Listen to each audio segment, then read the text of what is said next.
Hello student, welcome to our channel Science Enigma by RJ. Myself Rajnish Jakhar. Today we are going to discuss Mendel and Mendelism, Mendel एवं मेंडलवाद। देखिए student, जो पीछे की जो videos हैं उसके अंदर हमने कंप्लीट स्टडी की है किसके बारे में कि मेंडल ने क्या क्या प्रयोग किए थे। यानी मोनोहाइब्रिड क्रॉस के बारे में हमने उसके अंदर पढ़ा है, डाईहाइब्रिड क्रॉस के बारे में हमने उसमें पढ़ा है, पर मेंडल के बारे में जब तक आप नहीं पढ़ते हैं जेनेटिक्स अधूरी है। वैसे तो हमने मेंडल के बारे में बीच बीच के जो पोर्शन है उसमें बार बार कुछ न कुछ जो भी बातें आई हैं वो उसमें रिपीट करते गए हैं, पर मेंडल को अलग से पढ़ना, क्योंकि मेंडल ने जो उस समय प्रयोग किए, अपने समय में प्रयोग किए, वो एक महत्वपूर्ण कार्य था जो मेंडल के द्वारा किया गया।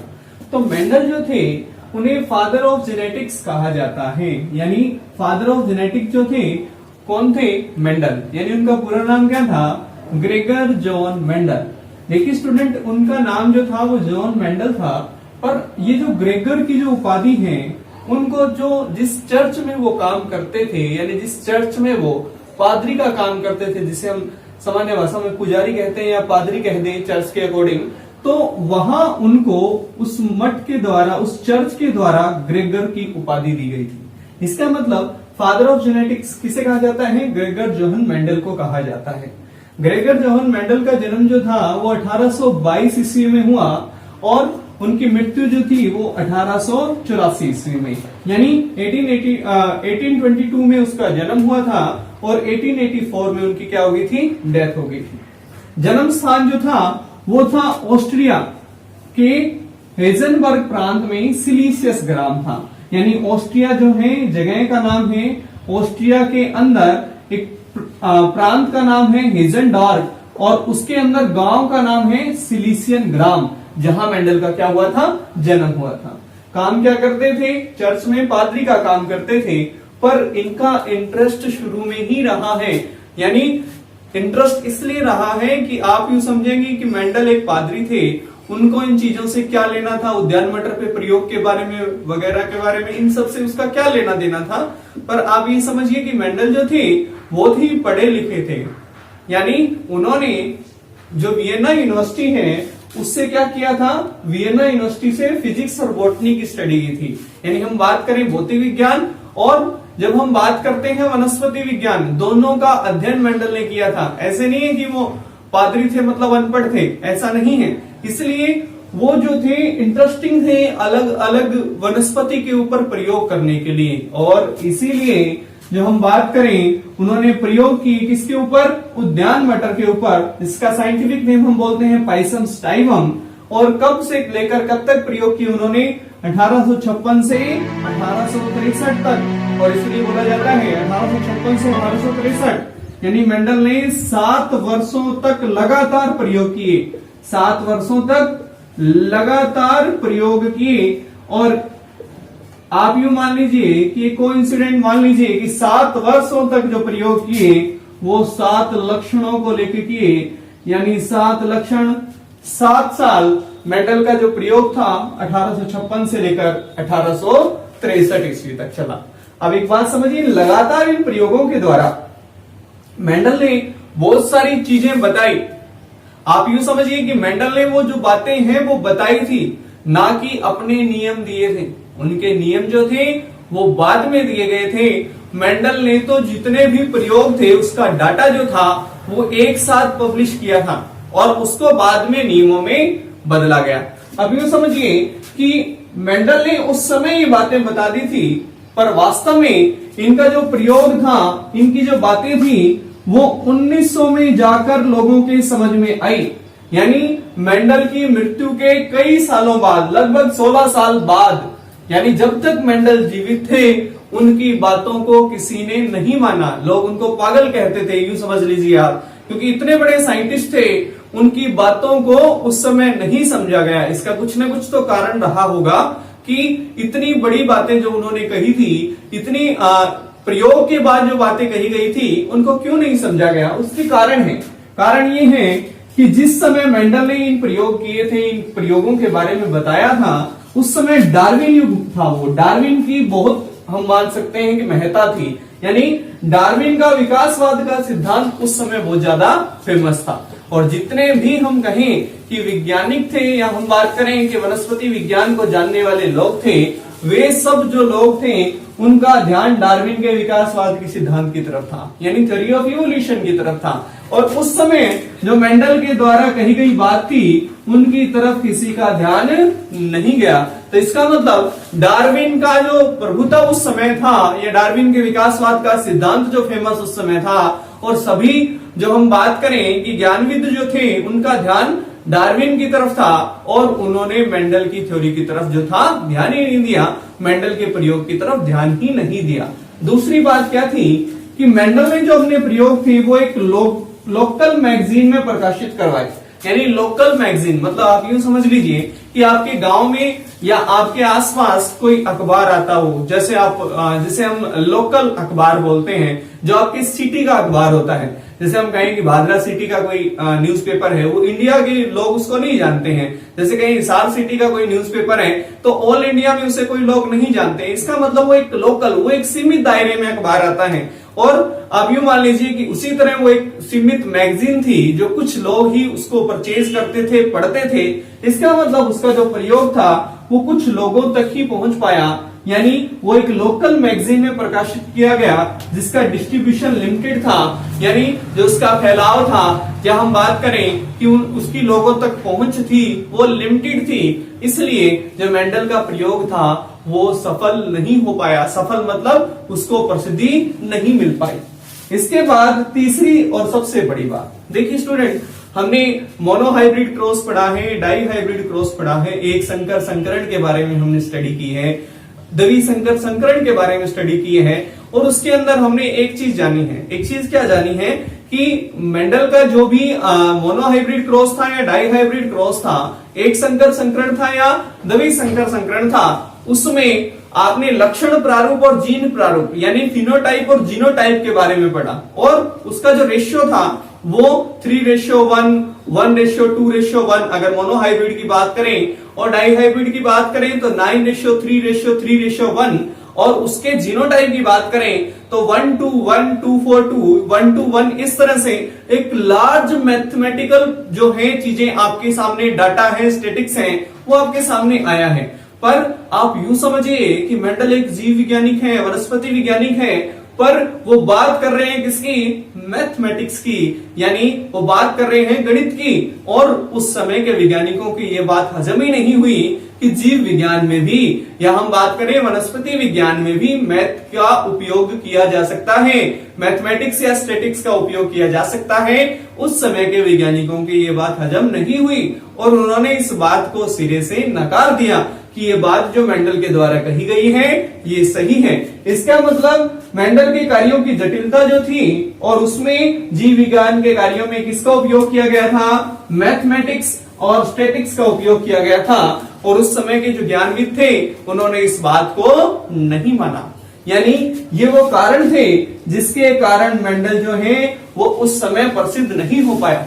पर एक बात समझिए कि मेंडल उस समय प्रसिद्ध नहीं हो पाए, पर बाद में उनकी जो उपयोगी बातें थी उनको लोगों ने पहचाना है। पर उनको कब पहचाना गया? वो पहचाना गया 1900 ईस्वी में। और 1900 ईस्वी में उनके द्वारा किए गए प्रयोग जो थे वो उनकी पुनः खोज की गई। पुनः खोज का मतलब समझिए कि 3 वैज्ञानिक जो अलग अलग प्रांत से थे, जैसे हम बात करें कार्ल कोरेंस जर्मनी से, या फिर वॉन शेरमार्क ऑस्ट्रेलिया से, हिगो डिब्रिस हॉलैंड से, इन्होंने क्या किया? अलग अलग जो है प्रयोग किए। जो मेंडल ने अपने समय में प्रयोग किए थे, इन्होंने वही प्रयोग क्या किए? अलग अलग प्रयोग किए। और उन सभी के रिजल्ट जब देखे गए तो वो रिजल्ट वही आए जो उस समय मेंडल के आए थे, यानी इनके प्रयोगों का मिलान किया गया तो इन्होंने देखा कि जो मेंडल ने उस समय बातें कही थी वो सही कही थी। इसका मतलब इन्होंने मेंडल के प्रयोग की ही पुनः खोज कर दी, यानी वो जो प्रयोग थे उस समय बताए गए थे पर इन्होंने वापस से प्रयोग किए और उनके परिणाम वही निकले। तो इन्होंने देखा कि मेंडल ने सही कहा था, इसलिए श्रेय जाता है मेंडल के कार्यों की पुनः खोज करने का कॉल कोरेंस को, वॉन शेरमार्क को और ह्यूगो डी विज को। यानी वॉन शेरमार्क तो ऑस्ट्रिया से ही बिलोंग करते थे जिस प्रांत से मेंडल बिलोंग करता था। यानी कहने का मतलब इन तीनों ने मिलकर मेंडल के जो कार्य थे, मेंडल के जो प्रयोग थे, उनकी पुनः खोज की थी और इसी के बाद ही मेंडल के कार्यों को जाना गया। अब एक सिंपल सा क्वेश्चन स्टूडेंट्स, अगर मैं आपसे यूं पूछूं कि मेंडल के जो नियम थे वो किसने दिए थे? आपको लगेगा बड़ी हंसी वाली बात है सर, नाम मेंडल के नियम है तो शायद मेंडल ने ही दिए होंगे। हमने तो यही पढ़ा है कि मेंडल के नियम, मेंडल का पहला नियम, दूसरा नियम, तीसरा नियम, तो जब नाम उसका है तो मेंडल के ही नियम होंगे। पर ऐसा कुछ नहीं है स्टूडेंट, मेंडल ने कोई भी नियम नहीं दिया था। उसने अपना प्रयोग जो था वो एक थ्योरी के रूप में जो भी उसके रिजल्ट थे, डाटा थे, उनको सिर्फ लोगों के सामने रखा था। पर बाद में वैज्ञानिकों ने उन पर अध्ययन किया और मेंडल के जो नियम थे उनको देने का श्रेय जाता है कार्ल कोरेंस को। यानी मेंडल के जो नियम दिए गए थे वो किसके द्वारा दिए गए थे? कार्ल कोरेंस के द्वारा दिए गए थे। एक बात याद रखेंगे कि मेंडल के नियम मेंडल के द्वारा नहीं, मेंडल के नियम कार्ल कोरेंस के द्वारा, जो जर्मनी के वैज्ञानिक थे उनके द्वारा दिए गए थे। अब हम स्टडी कर लेते हैं कि मेंडल ने जो 7 लक्षणों का अध्ययन किया था वो लक्षण कौन कौन से थे।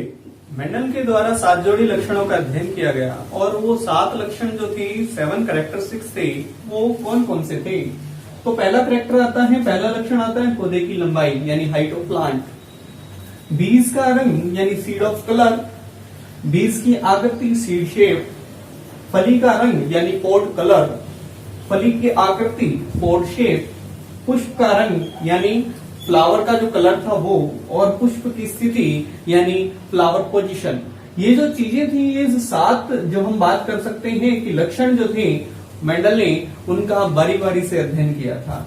ये तो बात हम पहले ही पढ़ चुके हैं स्टूडेंट कि मेंडल ने एक समय में एक ही लक्षण की वंशागति का अध्ययन किया, या फिर उन्होंने डाइहाइब्रिड जब किया तो 2 लक्षणों का अध्ययन किया।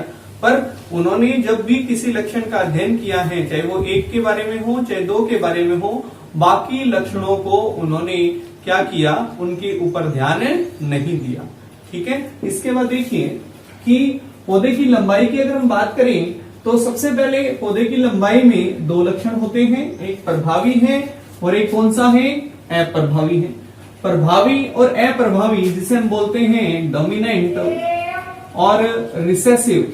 डोमिनेंट और रिसेसिव की अगर हम बात करें तो डोमिनेंट कौन सा कैरेक्टर होता है और रिसेसिव कौन सा होता है? एक बात समझिए, आपने पढ़ा था कि किसी भी कैरेक्टर को दिखाने के लिए, किसी भी लक्षण को दिखाने के लिए अलील युग्म जो होता है, युग्म विकल्पी जो होता है, जैसे मैं बात करूं लंबाई जो है दोनों कैपिटल टी से दिखाई जा सकती है, एक कैपिटल टी एक स्मॉल टी से दिखाई जा सकती है, या दोनों ही स्मॉल टी से दिखाई जा सकती है। पर जिसमें अगर एक भी टी कैपिटल होगा, प्रभावी कौन सा होता है?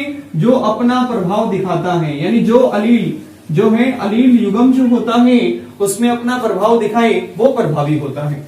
अगर मैं बात करूं ये दोनों टी एक साथ ले तो हम पौधे की बात कर रहे हैं, पर जब मैं एक टी की बात करता हूं तो मैं किसकी बात कर रहा हूं? अलील की बात कर रहा हूं। इसका मतलब जिसमें भी एक अलील जो है वो प्रभावी होगा यानी अपना असर दिखाएगा, वो प्रभावी कहलाता है। दूसरी डेफिनेशन तो बनाई थी हमने कि F1 पीढ़ी में जो असर दिखाए वो प्रभावी होता है, पर यहां अगर मैं बात करूं तो जो अलील अपना असर दिखाएगा दूसरे अलील के ऊपर वो क्या कहलाएगा? प्रभावी। तो लंबा जो है यानी टॉल जो है कैपिटल टी होता है इसलिए वो प्रभावी है, और गोना जो है वो स्मॉल टी होता है यानी ये रिसेसिव अलील है और ये डोमिनेंट अलील है। इस तरह से एक लक्षण प्रभावी है और दूसरा अप्रभावी है। लंबा जो पौधा है वो प्रभावी लक्षण है और गोना है वो अप्रभावी है। मीडिएटर पौधे मेंडल को नहीं मिले थे और ना ही मीडिएटर पौधे इस तरह से प्रभाविता के नियम में आते हैं। इसके बाद बीज का रंग, तो प्रभावी कौन सा? पीला कलर, और अप्रभावी कौन सा होता है? हरा कलर। इसके बाद बीज की आकृति यानी बीज की जो शेप जो थी, सीड शेप जो थी वो कैसी? गोल या फिर झुर्रीदार। देखे होंगे मटर के बीज आपने, मटर के जो दाने होते हैं वो जब सूख जाते हैं तो उसमें झुर्रियां सी पड़ जाती हैं, यानी वो झुर्रीदार और गोल। आपने एक क्रॉस भी किया है गोल और झुर्रीदार का। अगर आपको याद हो कि हमने जब डाई हाइब्रिड क्रॉस किया था तो हमने पीले और झुर्रीदार और पीले और गोल और हरे और झुर्रीदार के बीच में संकरण करवाया था। इसके बाद फली का रंग हम बात करें हरा और पीला। मटर की फली आपने देखी होगी कि जब वो कच्ची मटर होती है तो हरे रंग की होती है, और जब वो सूख जाती है धीरे धीरे तो किस रंग में बदल जाती है, पीले रंग के अंदर बदल जाती है। फली क्या करती, देखी होगी कि या तो फली फूली हुई होती है या फिर सिकुड़ी हुई होती है। ठीक है। पुष्प का रंग बैंगनी और अप्रभावी लक्षण कौन सा है, सफेद। पर ये पॉइंट तो आप आसानी से याद कर लेंगे, आपको परेशानी आ सकती है पुष्प की स्थिति में। इस बात को समझ लेते हैं आप। देखिए कोई भी प्लांट जो होता है उसमें इस तरह से ब्रांचेज होती हैं, शाखाएं होती हैं। अगर पुष्प जो है वो कहाँ लग रहा है, यहाँ बिल्कुल एंडिंग में लग रहा है, इसका मतलब यहाँ एंडिंग में लगेगा तो इसके आगे कोई ब्रांच नहीं निकलेगी। इसका मतलब ये लक्षण कौन सा हुआ, टर्मिनल। टर्मिनल मतलब सबसे ऊपर वाला हिस्सा, यानी अंतस्थ, अंत भाग। इसलिए ये कौन सा होता है, अप्रभावी होता है। पर जब भी ये पुष्प जो है, या हम यूं समझे कि यहाँ टर्मिनल में ना लग के साइड ब्रांच निकलती जाए और उसके ऊपर ये लगते जाएं, इसका मतलब जितनी साइड ब्रांच ज्यादा होती जाएगी उतनी पुष्प की संख्या ज्यादा होगी। जितनी पुष्प की संख्या ज्यादा होगी उतनी ही मटर के पौधे के अंदर, हम बात करें मटर की फलियों की संख्या ज्यादा होगी। तो आप ये समझ सकते हैं कि कक्षीय या अक्षीय, जिसे हम एक्सियल बोल देते हैं, वो कौन सा है, प्रभावी। और जिसे हम कह सकते हैं अंतस्थ और टर्मिनल, वो कौन सा होता है, अप्रभावी। तो इस तरह से मेंडल ने इन 7 लक्षणों की वंशागति का अध्ययन किया। और ऐसा नहीं है कि मेंडल ने एक वर्ष में ही ये सारे लक्षण देख लिए थे। मेंडल ने 1856 से 1863 तक लगभग 7 वर्षों तक लगातार इनका अध्ययन किया था। और जैसा कि मैंने पहले भी बताया था कि मेंडल सफल क्यों हो पाया, क्योंकि उसने एक धैर्य बनाते हुए लंबे समय तक किसी चीज के बारे में स्टडी की, एक टारगेट को लेके। पहली बात उसका टारगेट फिक्स था, भी एक लक्षण का अध्ययन कर रहे थे तो इसको एक टारगेट बनाया उन्होंने, और फिर उन्होंने लंबे समय तक पेशेंस रखते हुए इन सब का अध्ययन किया। और सबसे बड़ी बात, परिणामों की तरफ भी बहुत गौर किया कि जो भी आंकड़े आ रहे थे, जो भी रिजल्ट आ रहे थे, उनको नोट डाउन करते रहे वो, और जो भी कमियां रह गई थी उनको बार बार सुधार करते चले गए। तो यही कारण थे उनकी सफलता के। मेंडल सफल क्यों हो पाए, क्योंकि एक समय में एक ही लक्षण की वंशागति का अध्ययन किया। अध्ययन जो था उनका, जो प्रयोग का दायरा था वो बहुत लंबा था। ऐसा नहीं है कि थोड़े स्तर के ऊपर उन्होंने प्रयोग किए, बहुत लंबे समय तक लार्ज एरिया के अंदर हम कह सकते हैं उन्होंने प्रयोग किए। और जो भी रिजल्ट उनको मिला, उनका डाटा उन्होंने रिकॉर्ड किया, इकट्ठा किया और उनका विश्लेषण किया। इस कारण मेंडल जो है आज हम उनका नाम जानते हैं सभी लोग, और इसीलिए उनको फादर ऑफ जेनेटिक्स कहा जाता है। स्टूडेंट्स, मेंडल के नियम पढ़ने से पहले कुछ टर्मिनोलॉजी के बारे में जानना जरूरी है और उनके बारे में हम डिस्कस कर लेते हैं। जैसे आपने नाम सुना है कि संकर पूर्व संकरण, यानी जिसे हम कहते हैं बैक क्रॉस, उसकी अगर हम 2 पार्ट करें तो उसमें एक होता है बाह्य संकरण आउट क्रॉस, और एक होता है टेस्ट मतलब परीक्षण संकरण, और आउट मतलब बाह्य संकरण। देखिए स्टूडेंट, ये होते क्या है, टर्मिनोलॉजी यानी शब्दावली हम जेनेटिक्स के अंदर पढ़ रहे हैं। तो संकर पूर्वज संकरण जो होता है, बैक क्रॉस जो होता है, आपने पढ़ा है कि जब समयुग्मकी प्रभावी और समयुग्मकी अप्रभावी का संकरण कराया जाता है तो जो F1 पीढ़ी आती है उसमें जो सभी पौधे जो होते हैं वो प्रभावी होते हैं, ये हमने पढ़ा है। यानी वो डोमिनेंट होंगे, प्रभावी होंगे, और जिसका नाम लिया जाता है F1 फिलल जनरेशन जो है। यहीं से इस संकर पूर्व संकरण को हम कह सकते हैं कि जब इस F1 पीढ़ी का क्रॉस, F1 मतलब जो प्रभावी, जो युग्मक, विषम युग्म की प्रभावी मिला है, उसका क्रॉस अगर मैं किसी को भी मेल और फीमेल लूं, नर और मादा ले सकता हूं किसी को भी, भले ही मैं इसको मेल इसको फीमेल ले लेता हूं, यानी नर और मादा। ठीक है।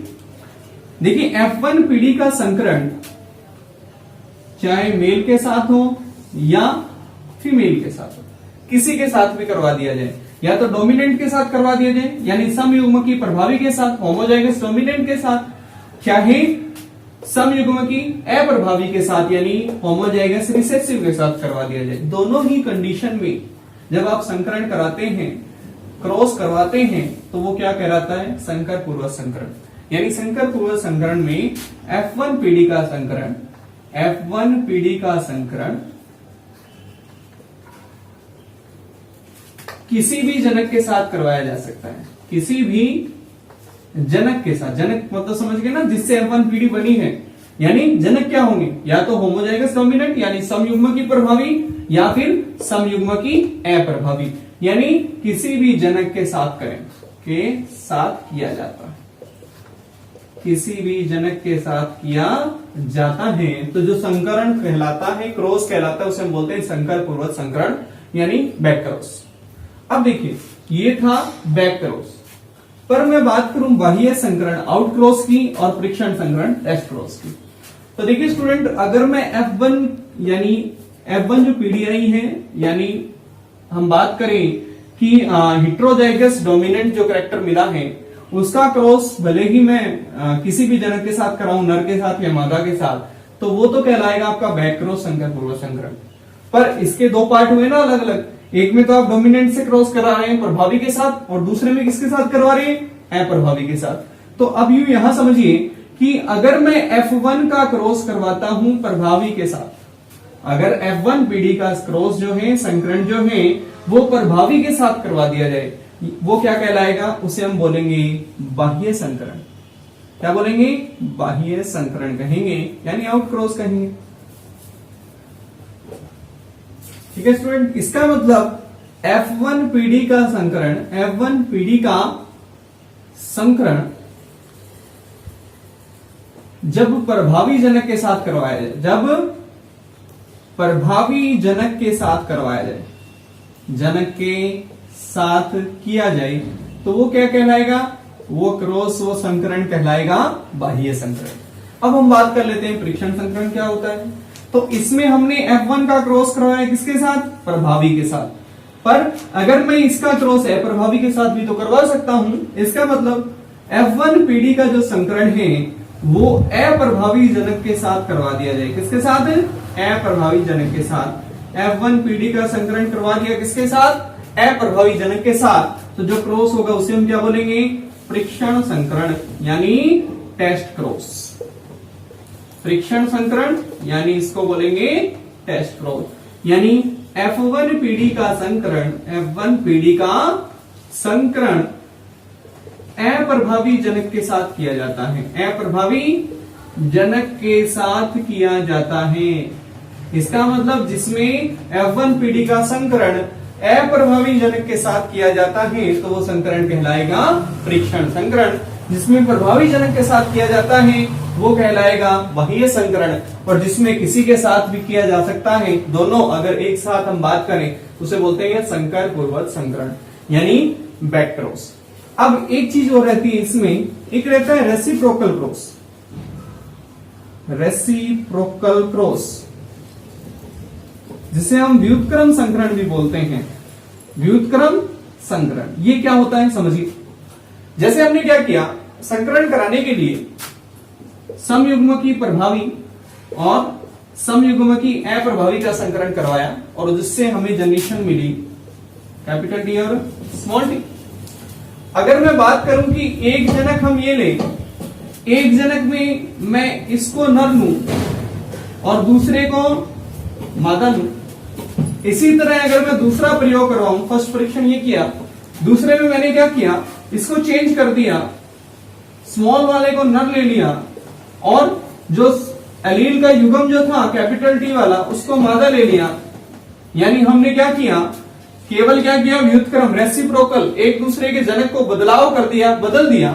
इसका मतलब अगर उनके एलील का जो युग्म है यानी युग्म विकल्पी जो है उसको हमने बदल दिया, एक में इसको नर इसको मादा, दूसरे में समयुग्म की अप्रभावी को नर और समयुग्म की प्रभावी को मादा, पर इसका रिजल्ट हमें पता है, दोनों का रिजल्ट क्या आया, सेम आया।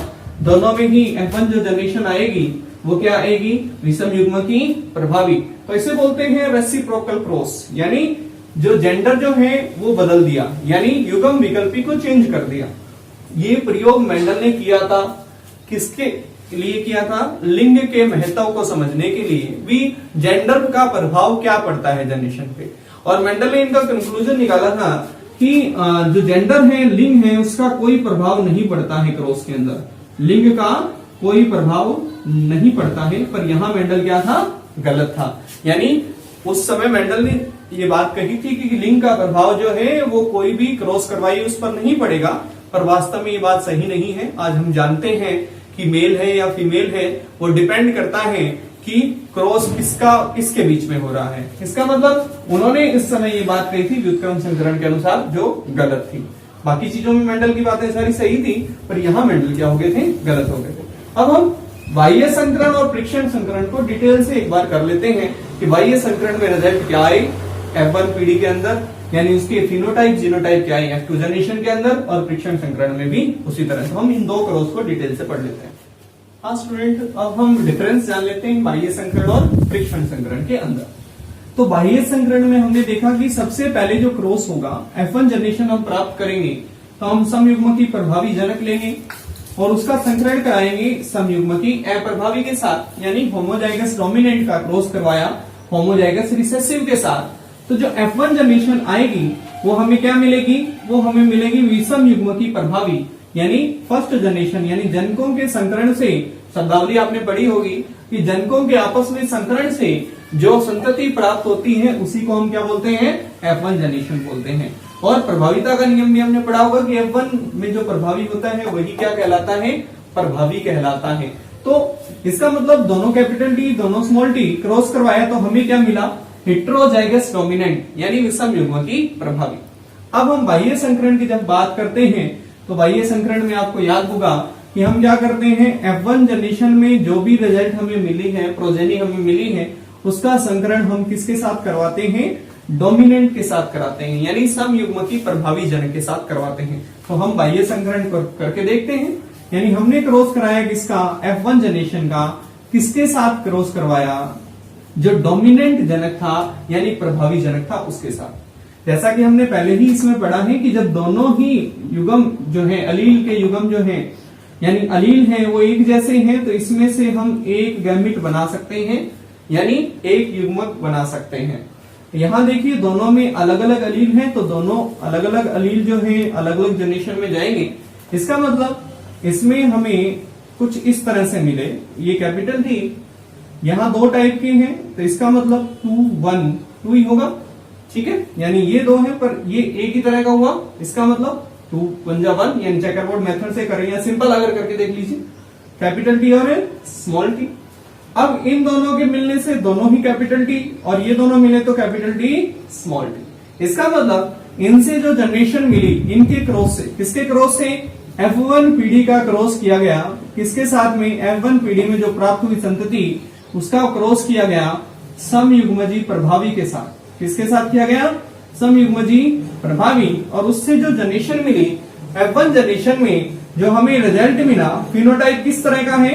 अगर हम लक्षण प्रारूप की बात करें, लक्षण प्रारूप स्टूडेंट आपको याद होगा कि जो लक्षण हमें देखने से पता चले वो क्या कहलाते हैं, लक्षण प्रारूप कहलाते हैं। तो जो लक्षण प्रारूप जो है उसमें ये यहाँ दोनों कैपिटल टी है और यहाँ एक कैपिटल टी है। आप याद करिए कि प्रभावी अगर एक भी होगा तो भी अपना असर दिखाएगा। तो यहाँ दोनों पौधे कैसे होंगे, लंबे, यानी 100% पौधे कैसे प्राप्त होंगे, लंबे प्राप्त होंगे। और अगर मैं बात करूं इसके जीनोटाइप की, यानी जीन प्रारूप की, जीनोटाइप मतलब जीन प्रारूप की बात करूं तो जीन प्रारूप भी हमें क्या मिल रहा है, यहाँ अनुपात मिलेगा 1:1। सभी प्रभावी हैं, यानी दो कैपिटल टी और एक कैपिटल टी और एक स्मॉल टी, यानी ये समयुग्मकी प्रभावी और ये विषम युग्मकी प्रभावी। ये तो हुआ बाह्य संकरण यानी आउट क्रॉस। अब हम बात कर लेते हैं परीक्षण संकरण की, यानी टेस्ट क्रॉस। उसी तरह जनक ले लीजिए, जनक जो थे वो हम कैसे लेते हैं, समयुग्मकी प्रभावी और समयुग्मकी अप्रभावी। इनका संकरण कराया, हमें क्या मिली, F1 जनरेशन, वो क्या होंगे, सभी पौधे क्या होंगे, लंबे होंगे उसके अंदर, अगर हम लंबाई का लक्षण लेके चल रहे हैं तो। और F1 पीढ़ी में जो सभी पौधे होंगे वो विषम युग्मकी प्रभावी होंगे, विषम युग्मजी प्रभावी, यानी इस तरह से हमें पौधे प्राप्त हुए। अब इस जनरेशन को क्या बोलते हैं, F1। F1 का संकरण जब किसके साथ करवाया जाता है, अप्रभावी जनक के साथ। और अप्रभावी केवल समयुग्मकी अवस्था में होता है, प्रभावी दोनों में हो सकता है, समयुग्मकी और विषम युग्मकी अवस्था में। अब देखिए इसका संकरण करवाया हमने, F1 का संकरण कराया किसके साथ में करवाया हमने, अप्रभावी जनक के साथ करवाया। तो हमें क्या प्राप्त हुआ, देखिए यहां दोनों कैपिटल टी और स्मॉल टी दो तरह के बनेंगे, यहां केवल स्मॉल टी।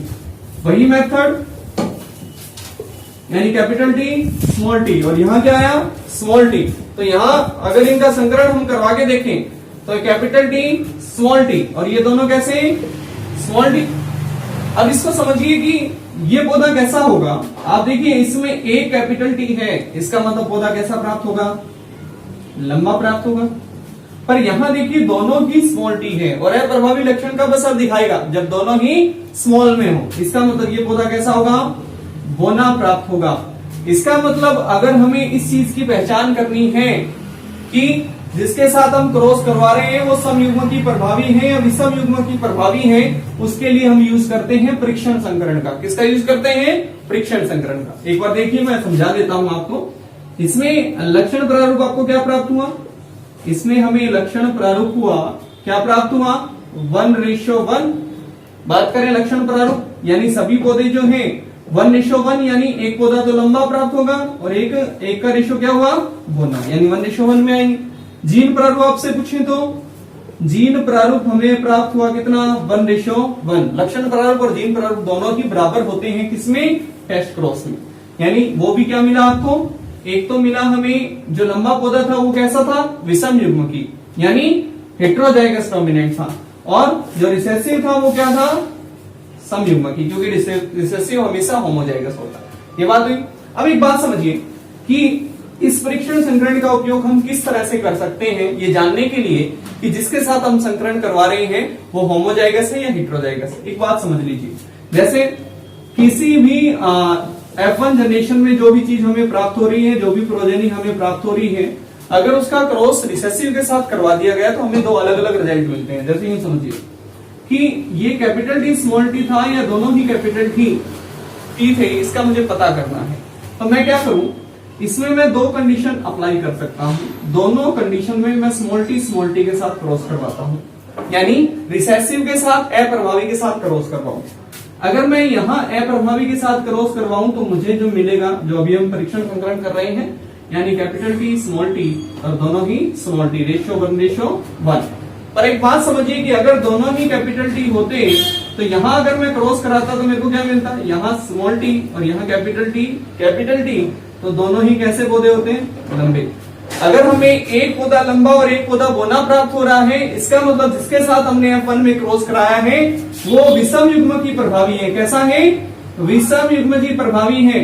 पर अगर हमें दोनों ही पौधे लंबे प्राप्त हो जाएं या जितने भी पौधे मिले वो सभी लंबे हो, इसका मतलब वो क्रॉस करवाया है और जिसके साथ हमने क्रॉस कराया है उसका जीनोटाइप किस तरह का है, उसका जीनोटाइप हमें किस तरह का दिखाई देगा, वो समयुग्म की प्रभावी होगा। एक बात समझिए कि मेंडल के समय इतनी तकनीक विकसित नहीं थी, इसलिए मेंडल ने समयुग्म की, विषम युग्म की, इन सब की पहचान परीक्षण के द्वारा की और इसके परीक्षणों में इन्हीं क्रॉस का उसने बार बार यूज किया।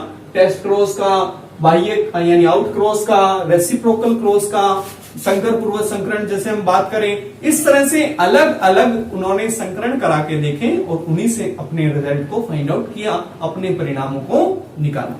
ठीक है स्टूडेंट, अब हमारा इस चैप्टर में जो लास्ट टॉपिक रहते हैं वो रहते हैं मेंडल के नियम, और जो हम पढ़ेंगे नेक्स्ट वीडियो में।